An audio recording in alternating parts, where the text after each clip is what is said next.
Rivo, TT Meresüsteemide Instituut on kaugseire valdkonnas tegutsenud juba üle 15 aasta ja sina selles valdkonnas üle 10 aasta. Mida võib öelda, millised trendid on satelliitide ja kaugseire valdkonnas selle ajaga toimunud? Kindlasti on paremaks muutunud ruumiline lahutus, see tähendab, me saame jälgida protsesse nii meres kui maal palju detailsemalt ja samas on ka paranenud spektraalne lahutus. See tähendab, et on olemas rohkem informatsiooni meres toimuvate protsesside kohta ja kolmanda asjana võib-olla on see, et on lisaks optilistele satelliitidele on laia tarbekaubaks muutunud ka radarsatelliidid. Nii tehisavaradar, SAR kui ka näiteks altimeetrid, millega on võimalik veetaset näiteks hinnata.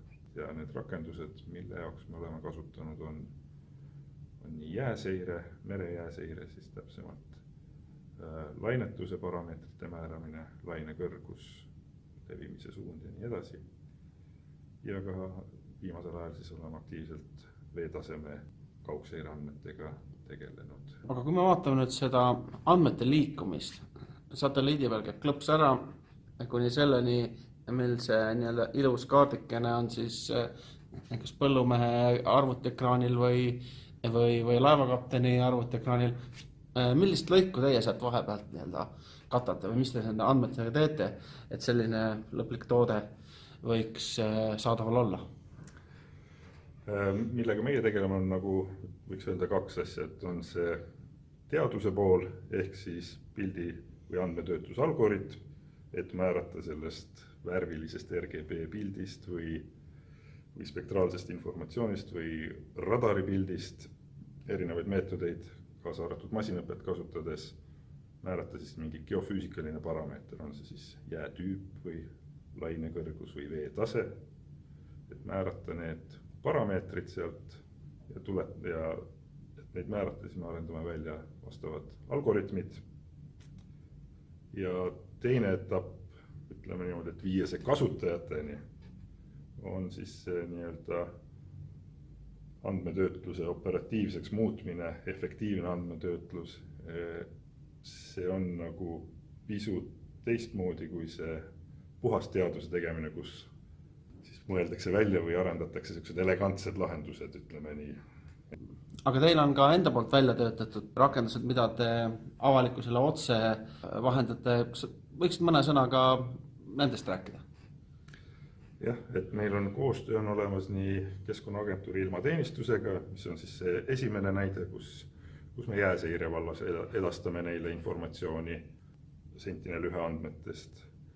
Aga samas on meil ka siin infosüsteemid, mis edastavad veetaseme kohta, nii hetkeolukorda näiteks sadamates mõõtmiste järgi, kui ka siis prognoosi.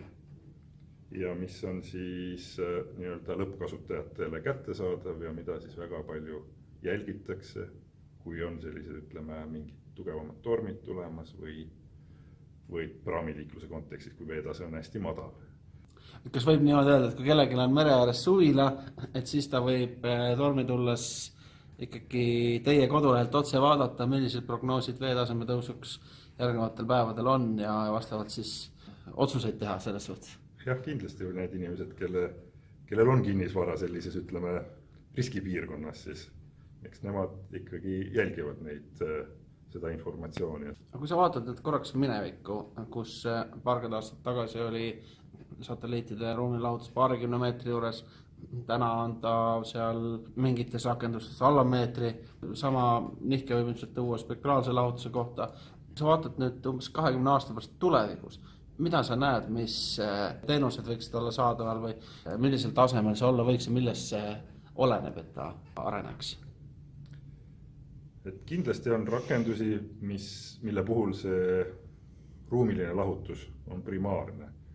Ja see on võib-olla maismaarakenduste puhul on see selline primaarne parameeter, aga mererakenduste puhul on väga oluline parameeter ka see, et oleks tasakaal ruumilise lahutuse ja selle ühe satelliidi pildiga kaetava ala suuruse osas. Et suurem osa maakerast on kaetud veega, kus ei ole nagu väga suurt tegevust, aga selle seiramiseks siis on vaja katta nii-öelda võimalikult suur ala ära. Ja selles mõttes mereseire puhul on see kaalutlemine, kas hästi detailselt midagi jälgida või jälgida mingit suurt protsessi üle suure ala. Et see nii-öelda trade-off on teemaks.